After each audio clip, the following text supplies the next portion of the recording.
My name is Judith, and I'm 53 years old. For the past 25 years, I've worked double shifts and sacrificed everything to give my son Marcus the life I never had. I thought raising him alone after his father left was the hardest thing I'd ever face. I was wrong. Nothing could have prepared me for the moment my own child looked me in the eye and told me I wasn't good enough to attend his wedding. The wedding I had just paid $90,000 for. Some people say money can't buy happiness, but I learned it can definitely buy you a front row seat to heartbreak. Before we dive into this story, I'd love to know where you're watching from.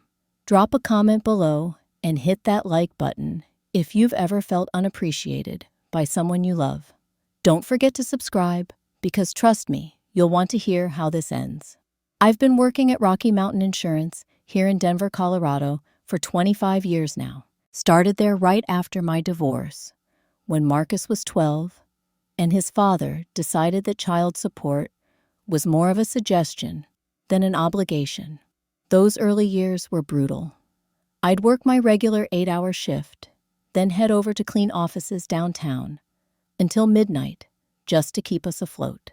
We had to sell our 3-bedroom house in the suburbs and move into a tiny 1-bedroom apartment where Marcus slept on the pull-out couch for 6 years. But you know what? That kid never complained. Not once. Marcus was everything I could have hoped for in a son. Honor roll every semester, never got into trouble, even got a partial scholarship to Colorado State University.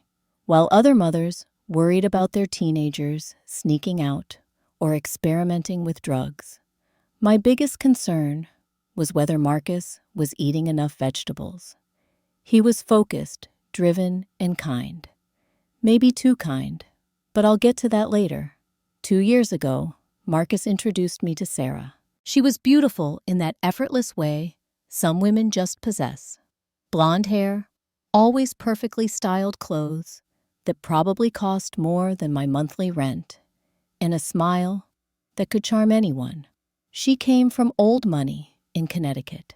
Her parents, the Wellingtons, owned a chain of boutique hotels along the East Coast, the kind of places where a single night costs more than most people's mortgage payments. At first, I was thrilled. Sarah seemed genuinely interested in Marcus, and more importantly, she made him happy. She was polite, well-educated, and always remembered to thank me for dinner when she visited. But there was something about the way she looked at our little apartment, the way her eyes would scan our secondhand furniture and outdated appliances. It wasn't obvious, just a slight tightening around her eyes, like she was trying very hard not to judge what she was seeing. The changes in Marcus started gradually. Phone calls that used to happen twice a week became once a week, then every other week. When we did talk, the conversations felt different. He started using words like networking and positioning and talking about opportunities in Connecticut. He mentioned that Sarah's father might have an opening at one of his hotels. The eager, down-to-earth young man I'd raised was slowly being replaced by someone who seemed embarrassed by his roots. The call came on a Tuesday evening in March. I was heating up leftover soup and watching the news when my phone rang. Marcus sounded more excited than I'd heard him in months. "Mom, we're engaged." Sarah said yes. I nearly dropped my bowl. After hanging up, I cried happy tears for 20 minutes. My baby was getting married. All those years of struggle, all those sacrificed dinners, out and vacations we couldn't afford, it had all led to this moment. My son had found love.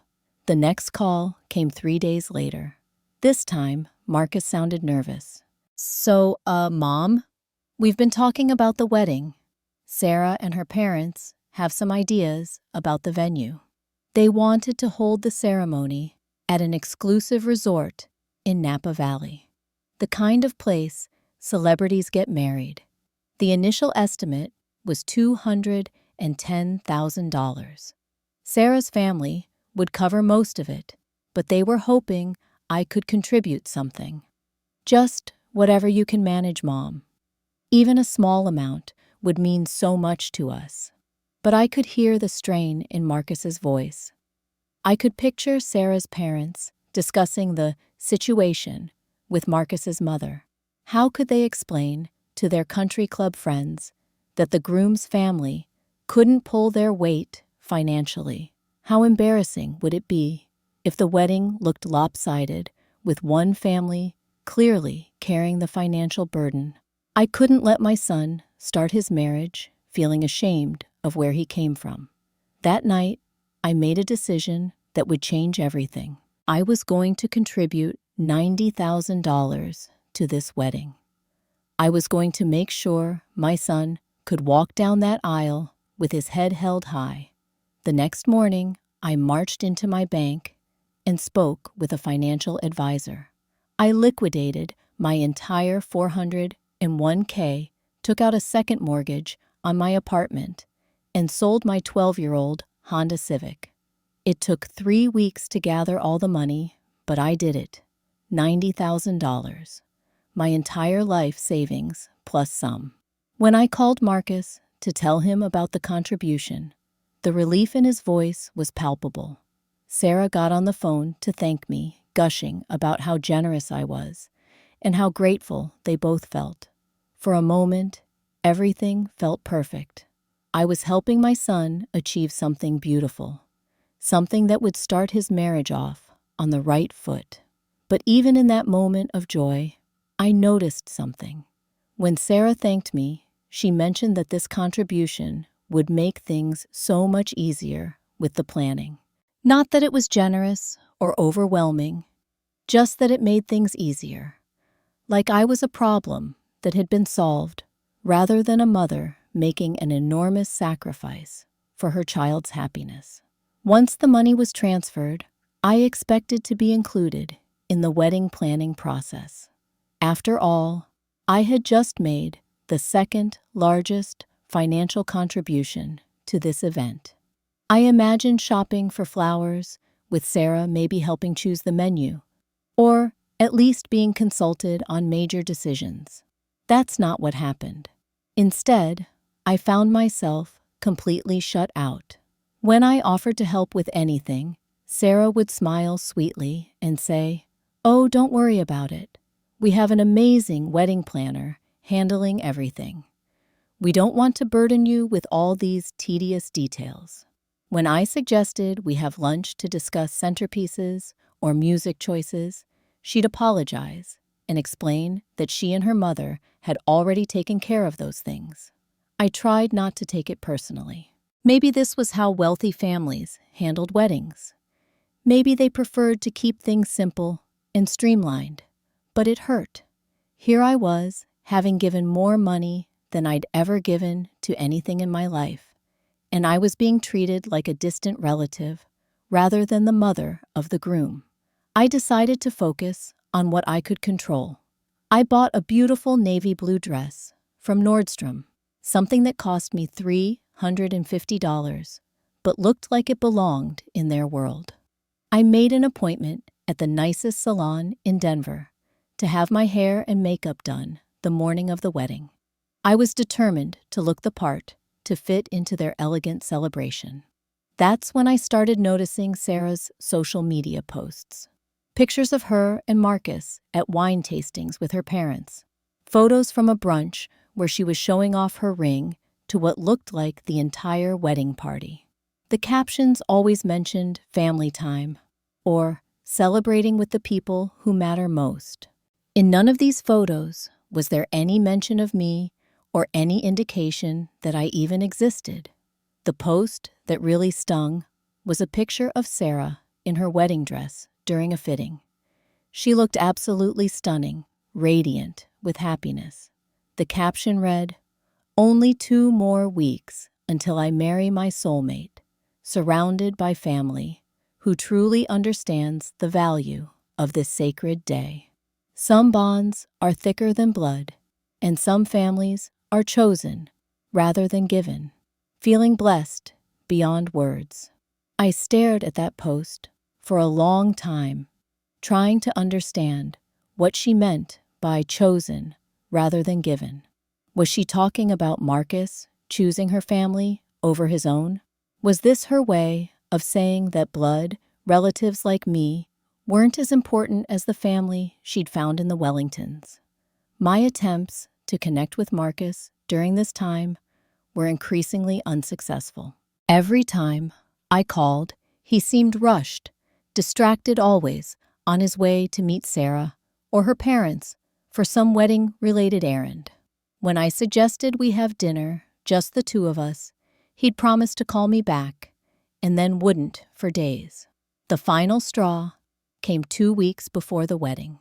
I had managed to arrange a brunch with Sarah's mother, Mrs. Wellington, thinking that maybe if we spent some time together, I could bridge whatever gap seemed to be forming. I drove 40 minutes to an upscale restaurant in Cherry Creek, wearing my best outfit and practicing conversation topics in my car. Mrs. Wellington was impeccably dressed and perfectly polite, but something about the conversation felt wrong from the beginning. She kept steering the discussion toward standards and breeding and the importance of maintaining certain traditions. When I mentioned how proud I was of Marcus and how hard he'd worked to get where he was, she smiled and said, "Yes, it's wonderful when people can rise above their circumstances. Rise above their circumstances. Like poverty was a character flaw rather than a situation. Like the fact that I'd raised a successful, kind, educated young man while working 2 jobs and living paycheck to paycheck was something Marcus needed to overcome, rather than something he should be proud of." I left that brunch feeling smaller than I had in years, but I told myself it didn't matter what Mrs. Wellington thought. This was about Marcus and Sarah's happiness. I could endure a few uncomfortable social interactions for the sake of my son's wedding day. 2 weeks before the wedding, Marcus showed up at my apartment unannounced. I was so happy to see him that I didn't immediately notice how uncomfortable he looked. I offered him coffee, asked about work, babbled excitedly about my dress and how beautiful the ceremony was going to be. It took me several minutes to realize he wasn't really responding. "Mom, we need to talk." Those words sent ice through my veins. Nothing good ever starts with "we need to talk." Marcus sat down on my couch, the same pull-out couch he'd slept on through high school, and refused to make eye contact. He fidgeted with his hands, started sentences, and stopped them clearly struggling with whatever he'd come to say. "The thing is, Mom Sarah's family has some concerns about the wedding. Concerns about what? The venue was booked. The deposits were paid. Everything was arranged. What could they possibly be concerned about now? They're worried about the guest list, about making sure everyone feels comfortable and the day goes smoothly." I still didn't understand. Was there a problem with the seating arrangements? Had someone threatened not to come? I asked Marcus to be more specific. That's when he finally looked at me, and I saw something in his eyes that I'd never seen before: shame. My confident, loving son was ashamed, and somehow I knew it had to do with me. Mrs. Wellington thinks that maybe given the difference in backgrounds, it might be better if you didn't attend the actual ceremony. She's worried that some of the guests might feel uncomfortable, and she wants everything to be perfect for Sarah. The words hit me like a physical blow. I actually felt dizzy, like the room was spinning around me. My son, the child I'd sacrificed everything for, was telling me I wasn't welcome at his wedding because I might make other people uncomfortable. Uncomfortable how? I managed to ask. Marcus couldn't answer that directly.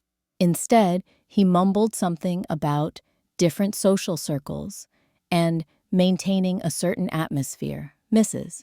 Wellington had apparently explained to him that wedding photos would be treasured for generations, and they wanted to make sure everyone in them represented the family appropriately.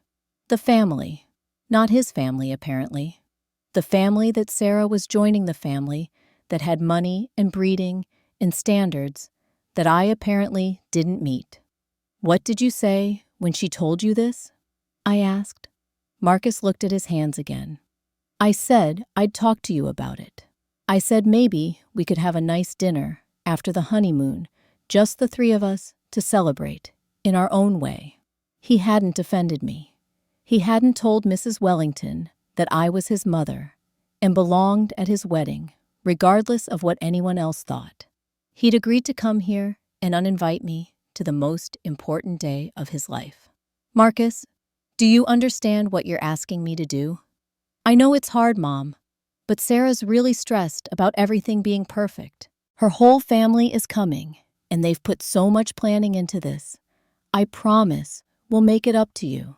Make it up to me. Like missing my only child's wedding was something that could be compensated for with a dinner reservation." I looked at my son, this young man I'd shaped and molded and loved with every fiber of my being, and realized I didn't recognize him anymore. The Marcus I'd raised would never have agreed to exclude his mother from his wedding to spare the feelings of people who'd never worked a day for anything they had. "Get out," I said quietly. "Mom, please don't be like this. Try to understand." "I understand perfectly. Now get out of my apartment." After he left, I sat in that same living room where I'd helped him with homework and watched movies and celebrated every achievement of his life. And I cried harder than I had since my divorce. But somewhere beneath the heartbreak, something else was building. Something that felt dangerous and powerful and completely justified. Anger. I took 3 days to process what had happened. 3 days of calling in sick to work, sitting in my apartment, and cycling through every emotion I'd ever felt. Hurt, betrayal, disbelief, and finally rage. By Thursday, the sadness had crystallized into something much sharper. I wasn't just heartbroken anymore. I was furious. Furious at Sarah and her condescending family. Furious at Marcus for being too weak to stand up for his own mother. But mostly, I was furious at myself for being so naive. I'd been played, used for my money, and then discarded when I was no longer needed.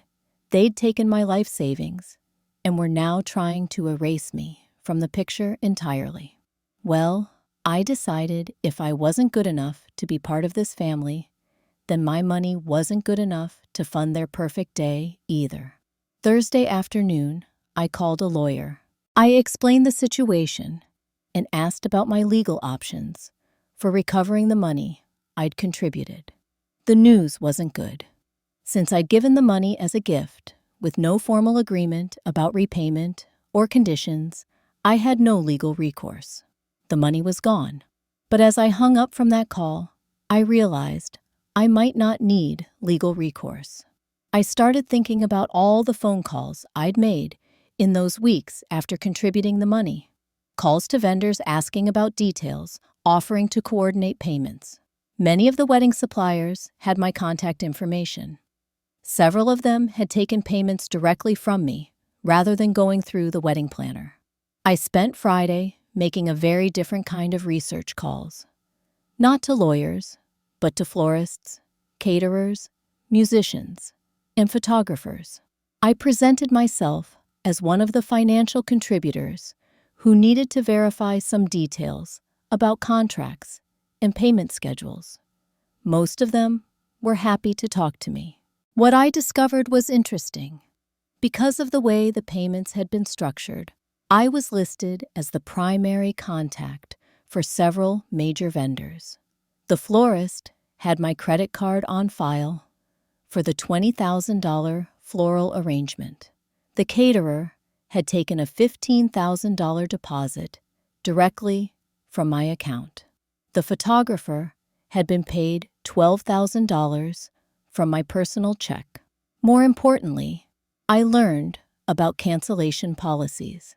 Most of these vendors had 48 to 72-hour cancellation windows.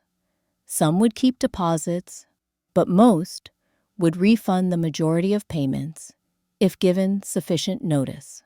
A few vendors mentioned they'd actually prefer the cancellation because it would allow them to book other events. By Friday night, I had a complete understanding of exactly which aspects of Marcus and Sarah's perfect wedding I could dismantle. And for the first time since Marcus had walked out of my apartment, I felt something other than pain. I felt power. Saturday morning, I made my decision. I wasn't going to sue anyone, or make threats, or cause a scene. I was simply going to exercise my rights as someone who had financially contributed to this event. If I wasn't welcome at the wedding, then my money wasn't welcome either. I spent the weekend making a careful plan. I would start Monday morning and work through my list systematically.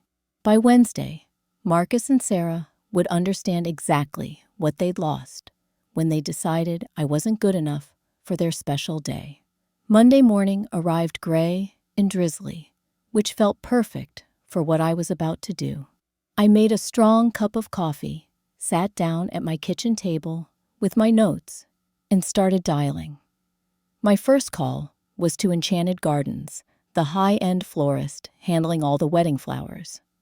When I explained that I needed to cancel the order, the woman on the phone was shocked. "Mrs. Anderson, we're talking about $20,000 worth of arrangements. The wedding is in 6 days. Are you sure about this?" "I'm absolutely sure. What will the cancellation fees be?"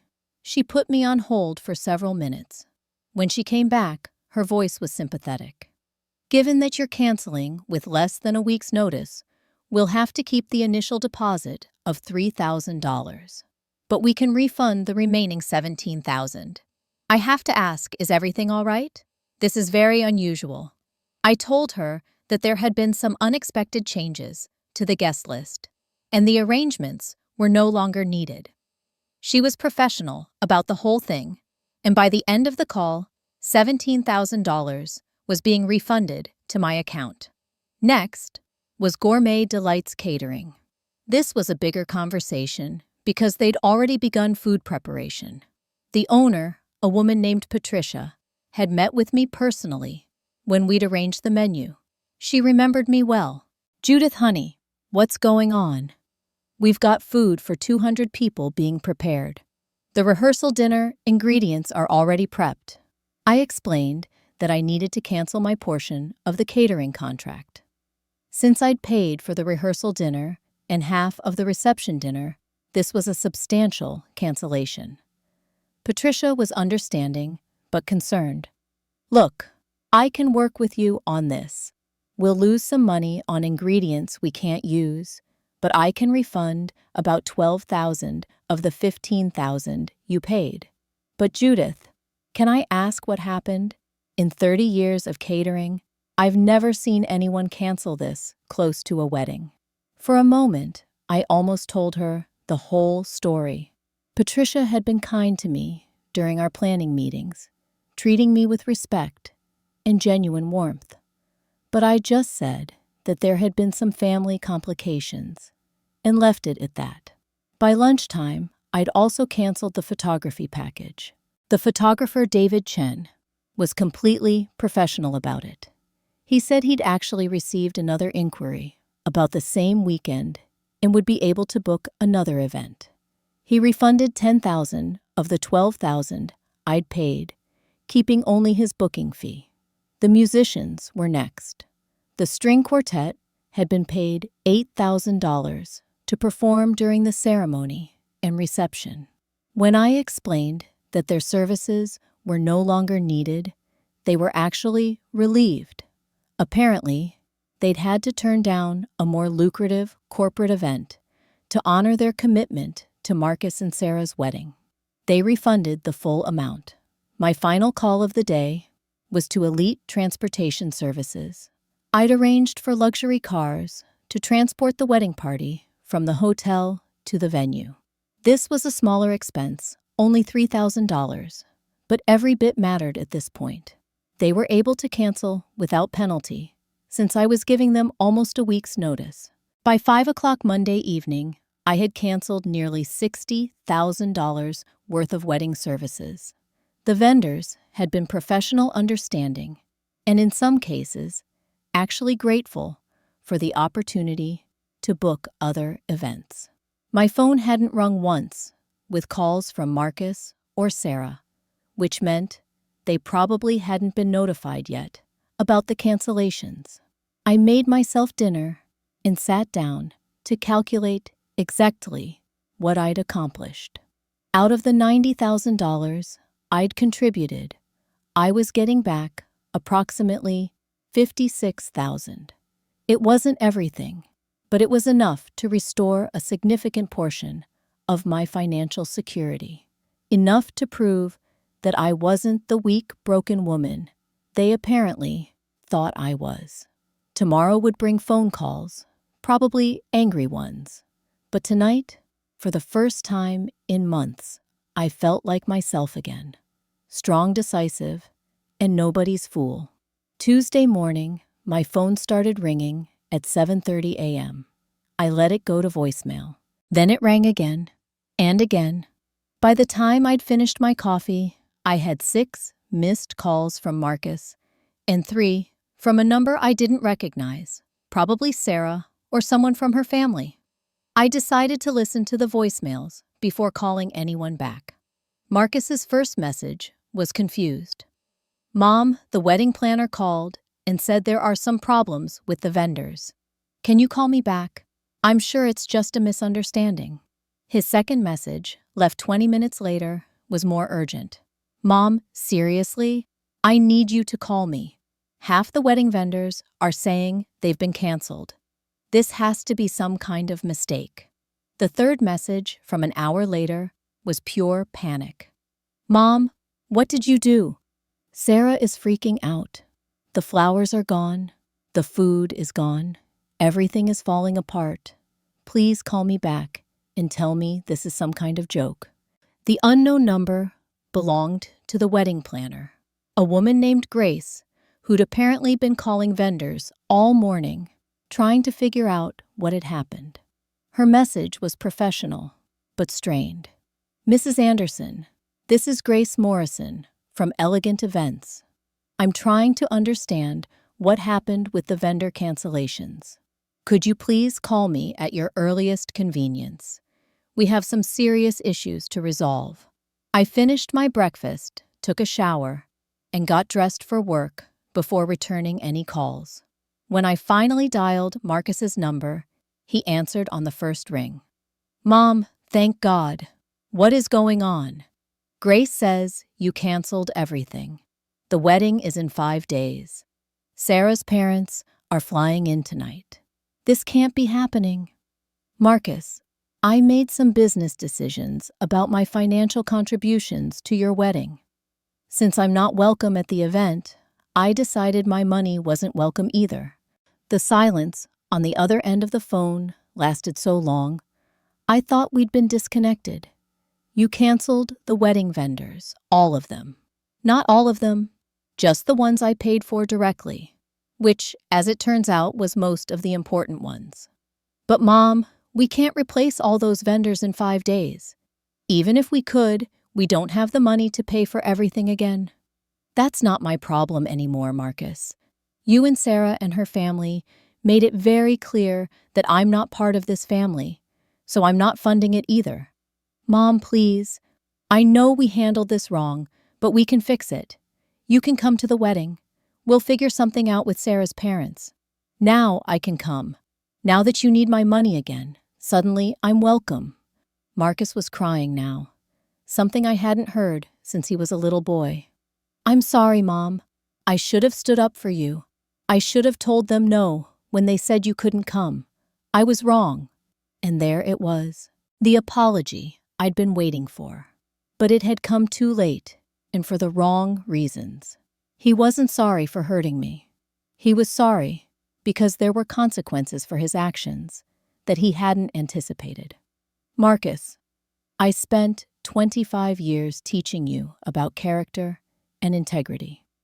I thought I'd raised a man who would stand up for what's right, especially when it came to his family. I was wrong about that. But I wasn't wrong about raising you to understand that actions have consequences. So what now? The wedding is ruined. Sarah's family will never forgive this." "The wedding isn't ruined. You'll just have to have the wedding you can actually afford, instead of the one you thought you were entitled to. Maybe that's not a bad thing." After I hung up, I sat in my kitchen and waited to feel guilty or sad or regretful. Those emotions never came. Instead, I felt something I hadn't experienced in years, proud of myself. I'd stood up to people who'd tried to make me feel small. I'd refused to be used and discarded. I'd taken back my power. The phone kept ringing throughout the day. Sarah called twice, leaving increasingly frantic voicemails. Mrs. Wellington called, once her message cold and furious. "Mrs. Anderson, your behavior is unconscionable. We will be speaking to our lawyers about this." Let them call their lawyers. I'd already spoken to mine. Everything I'd done was perfectly legal. I'd simply exercised my rights regarding money I'd contributed voluntarily. By evening, the calls had stopped. I imagined the chaos happening in Napa Valley as they scrambled to salvage what they could of their perfect wedding. Part of me felt sorry for Sarah, who probably hadn't fully understood what her parents were asking Marcus to do. But mostly, I felt satisfied that they were finally understanding the true cost of their decision. Wednesday morning brought one final call from Marcus. His voice was exhausted, defeated. "We're going ahead with the wedding on Saturday. We found some vendors who could step in at the last minute, but it's going to be much smaller than we planned. Sarah's really upset, and her parents are threatening to pull their funding, too." "I'm sorry to hear that. Are you really? Because it feels like you wanted this to happen." "No, Marcus. I wanted to be at my son's wedding. When that wasn't possible, I decided to protect my own interests instead of continuing to enable people who don't respect me. Her parents are saying terrible things about you now, about our whole family. Their opinion of me was already clear, Marcus. The only difference is now they're saying it out loud instead of just thinking it." There was a long pause.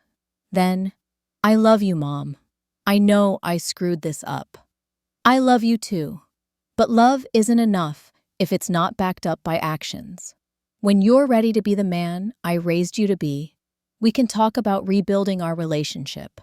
The wedding did happen that Saturday. I saw pictures on social media later.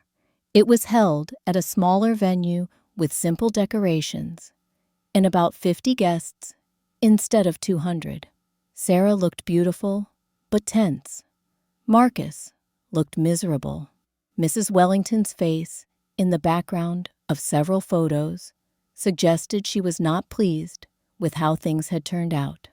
Over the following months, Marcus made several attempts to reconcile. He sent flowers, wrote letters, even showed up at my apartment twice. But each time his apologies came with explanations and justifications. He was sorry I'd been hurt, but I had to understand the pressure he'd been under. He wished things had been handled differently, but surely I could see why they'd thought a smaller wedding might be easier. He never once said that what they'd done was simply wrong.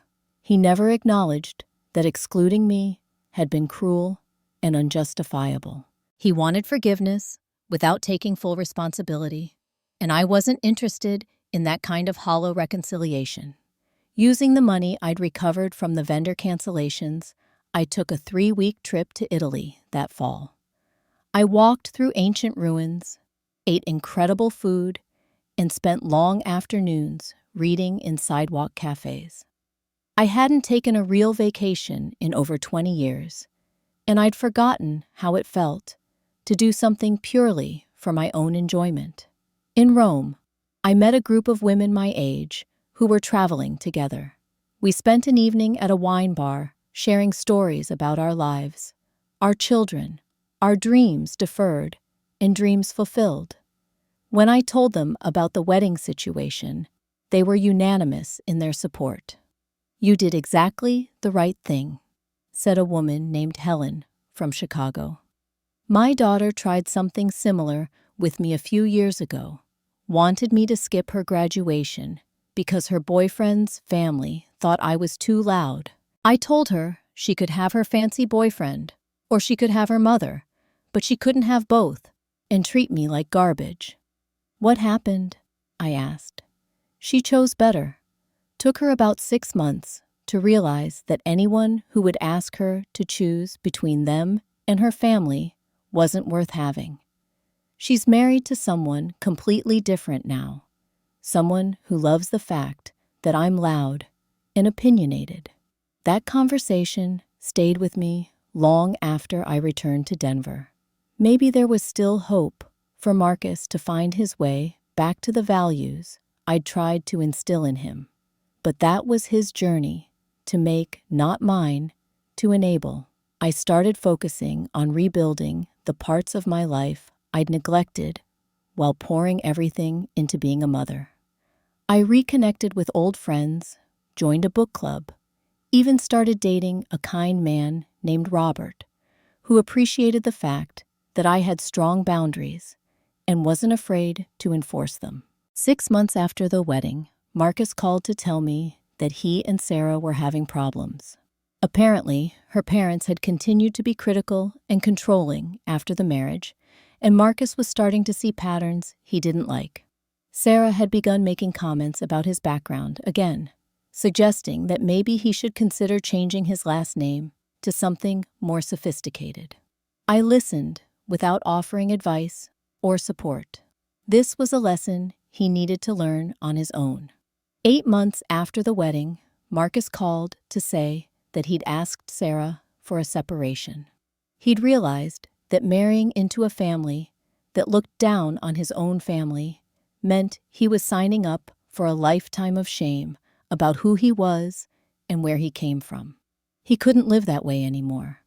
"I think I understand now what you were trying to teach me," he said during that call, "about self-respect and not letting people treat you badly just because they have money. I'm glad you're figuring that out. Do you think we could try again? Our relationship, I mean. I know I have a lot to make up for. Marcus, I never stopped loving you. But love and trust are different things. Trust has to be rebuilt slowly, through consistent actions, over time. We started having coffee once a month. Nothing heavy, just checking in, sharing small updates about our lives. Marcus started therapy to work through why he'd been so willing to abandon his principles for acceptance. I started therapy too, to work through the hurt of being rejected by my own child. It's been 2 years now since the wedding that wasn't. Marcus and Sarah divorced quietly last year. He's dating someone new, a teacher from a middle-class family who thinks his work ethic and kindness are more impressive than his bank account. When he told her about what happened with the wedding, she was appalled that anyone would ask him to exclude his mother from such an important day. "That should have been a red flag that you ran from immediately," she told him.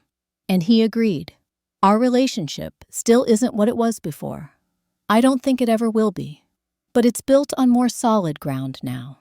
Marcus has learned that real love doesn't ask you to choose between loyalty and acceptance.